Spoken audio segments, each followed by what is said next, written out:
ಬಾಗಲಕೋಟೆಯಲ್ಲಿ ಬೀದಿ ನಾಯಿಗಳ ಅಟ್ಟಹಾಸ ಮುಂದುವರೆದಿದೆ. ಮನೆ ಮುಂದೆ ಆಟ ಆಡ್ತಿದ್ದಂತ ಬಾಲಕಿಗೆ ಬೀದಿ ನಾಯಿ ಕಚ್ಚಿದೆ. ಬಾಗಲಕೋಟೆಯ ನವನಗರದ 15ನೇ ಸೆಕ್ಟರ್ನಲ್ಲಿ ಈ ಒಂದು ಘಟನೆ ನಡೆದಿತ್ತು. ಅಲೈನಾ ರಾಜೇಸಾಬಾ ಲೋಕಾಪುರ ಗಾಯಗೊಂಡಿದ್ದಂತಹ ಬಾಲಕಿ ಈಗ ಸಾವನ್ನಪ್ಪಿದ್ದಾಳೆ. ಡಿಸೆಂಬರ್ 29ನೇ ತಾರೀಕು ಬಾಗಲಕೋಟೆ ಜಿಲ್ಲಾಸ್ಪತ್ರೆಯಲ್ಲಿ ಚಿಕಿತ್ಸೆಯನ್ನ ಪಡಿತಾ ಇರ್ತಾಳೆ ಅಲೈನಾ. ಹೆಚ್ಚಿನ ಚಿಕಿತ್ಸೆಗೆ ಅಂತ ಆಕೆಯನ್ನ ಹುಬ್ಬಳ್ಳಿ ಕಿಮ್ಸ್ ಆಸ್ಪತ್ರೆಗೆ ರವಾನಿಸಲಾಗಿತ್ತು. ಇನ್ನು ಹುಬ್ಬಳ್ಳಿ ಕಿಮ್ಸ್ ಆಸ್ಪತ್ರೆಯಲ್ಲಿ ಚಿಕಿತ್ಸೆ ಫಲಕಾರಿಯಾಗದೆ ಆ ವಿದ್ಯಾರ್ಥಿ ಇವತ್ತು ಸಾವನ್ನಪ್ಪಿರುವಂಥದ್ದು. 4ನೇ ತರಗತಿ ಓದ್ತಾ ಇದ್ದಂಥ ಅಲೈನಾ ಕೇವಲ 10 ವರ್ಷ ಆಕೆಗೆ ಸಾವನ್ನಪ್ಪಿದ್ದಾಳೆ. ಬಾಲಕಿಯ ಕಣ್ಣು, ಮೂಗು ಸೇರಿದಂತೆ ಮುಖದ ಮೇಲೆ ತೀವ್ರವಾಗಿ ಗಾಯಗಳಾಗಿತ್ತು. ಇನ್ನು ಬೀದಿ ನಾಯಿ ತಡೆಗಟ್ಟುವಲ್ಲಿ ಬಾಗಲಕೋಟೆ ನಗರಸಭೆ ಹಾಗೇನೆ ಪಟ್ಟಣ ಅಭಿವೃದ್ಧಿ ಪ್ರಾಧಿಕಾರ ವಿಫಲ ಆಗಿದ್ದೇ ಈ ರೀತಿಯಾದಂತಹ ಘಟನೆಗಳಿಗೆ ಕಾರಣವಾಗ್ತಾ ಇರುವಂತದ್ದು.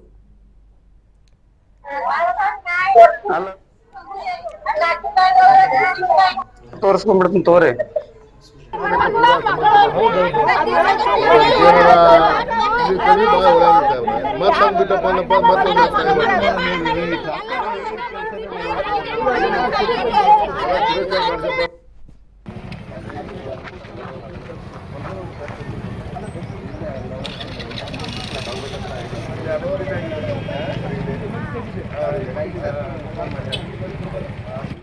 ಡಿಸೆಂಬರ್ 29ಕ್ಕೆ ಅಲೈನಾಗೆ ಬೀದಿ ನಾಯಿ ಕಚ್ಚಿರುತ್ತೆ. ಆಕೆಯ ಕಣ್ಣು, ಮೂಗು, ದೇಹದ ಹಲವಾರು ಭಾಗಗಳಿಗೆ ಕಚ್ಚಿರುವಂಥದ್ದು.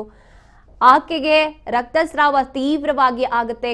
ಒಂದು ಕಣ್ಣು ಪೂರ್ತಿ ಕಾಣಿಸೋದೇ ಇಲ್ಲ, ಆ ರೀತಿಯಾದಂಥ ಪರಿಸ್ಥಿತಿ ಆಕೆಗೆ ಬಂದಿರುತ್ತೆ.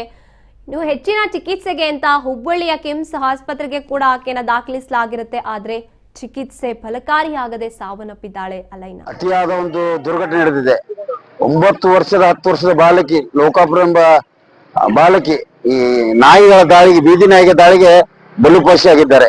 ಕೇವಲ 10-15 ದಿವಸಗಳಿಂದ ನಮ್ಮ ಗಿರೀಶ್ ಫೌಂಡೇಶನ್ ವತಿಯಿಂದ ಮಾನ್ಯ ಪೌರಾಯುಕ್ತರು ಮನವಿ ಕೊಟ್ಟಿದ್ದೇವೆ. ನಾವು ಈ ಬಾಗಲಕೋಟೆಯಲ್ಲಿ ಬೀದಿ ನಾಯಿಗಳಿಗೆ ಸುಮಾರು 3,500ಕ್ಕಿಂತ ಹೆಚ್ಚು ಮಕ್ಕಳಿಗೆ ದಾಳಿಯಾಗಿದೆ. ಅಂಧ ಮಕ್ಕಳ ಮೇಲೆ ದಾಳಿಯಾಗಿ ಅವರು ಸರ್ಕಾರಿ ಆಸ್ಪತ್ರೆ ಚಿಕಿತ್ಸೆ ಪಡ್ಕೊಂಡಿದ್ರು. ಇವಾಗ ಈ ಲೋಕಾಪುರ ಹೆಣ್ಣು ಮಗಳ ಮೇಲೆ ನಾಯಿ ದಾಳಿಯಾಗಿ ಬಾಲಕಿಯನ್ನ ನಾವು ಇವತ್ತು ಕಳೆದುಕೊಂಡಿದ್ದೇವೆ. ಪೌರಾಯುಕ್ತರು ನಾವು ಮನವಿ ಕೊಟ್ಟಾಗ ಇದ್ರ ಬಗ್ಗೆ ಕೆಲಸ ನಡೆದಿದೆ ಅಂತ ಹಾರಿಕೆ ಉತ್ತರ ಕೊಟ್ಟಿದ್ರು. ಆದ್ರೆ ಯಾವುದೇ ರೀತಿ ಅವರ ಕೆಲಸ ಕಾರ್ಯಗಳು ಸಂಪೂರ್ಣವಾಗಿ ವಿಫಲ ಆಗಿದೆ.